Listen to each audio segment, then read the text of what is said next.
जय माता जी, नमस्ते दोस्तों। अगर मेरा झूमर गीत आपको अच्छा लगे तो प्लीज़ लाइक और सब्सक्राइब करना ना भूलें। झाड़ू पोछा करब नाही मांजब बर्तनवा, झाड़ू पोछा करब ना मांजब बर्तनवा, दहेज लेके आइल बनी नई से सजनवा, दहेज लेके आइल नी नैहर से सजनवा, यार झाड़ू पोछा कर ही नाही मांजब बर्तनवा, झाड़ू पोछा करब मांजब बर्तनवा, दहेज लेके आइल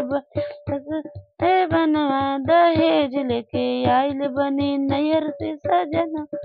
दाल बनावे के कुकर लईनी, खाए के लोटा छिपा हो, दाल बनावे के कुकर खाए के लोटा छिपा हो, खाए के लोटा छिपा रोजा खाए के लोटा छिपा हो, सुते खातिर पापा दिले पलंगवा, ओ मेरे सुते खातिर पापा दिले पलंगवा, दहेज लेके आइल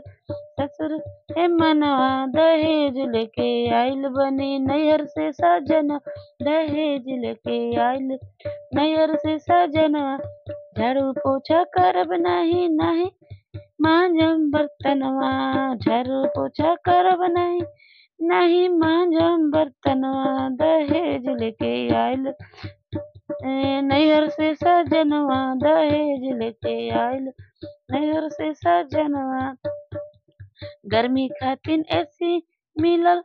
गर्मी खातिर एसी मिलल, मिलल फ्रिज हो, गर्मी खातिर एसी मिलल, मिलल फ्रिज हो, पापा हमर कमी न कइले देवे में कौनो चीज हो, पापा हमर कमी न कइले देवे में कौनो चीज, घूमे खातिर पापा हमर दिहे मोटर गड़िया, घूमे खातिर पापा दी मोटर गड़िया, दहेज लेके आइल ससुर नरवा, दहेज लेके आइल बनी नैहर से सजन, दहेज लेके आइल बनी नैहर से सजन, अरे झाड़ू पोछा करब नाही नाही मांजब बर्तनवा, झाड़ू पोछा करब नाही मांजब बर्तन, दहेज लेके आइल नैहर से सजनवा, दहेज लेके आइल नैहर से सजन।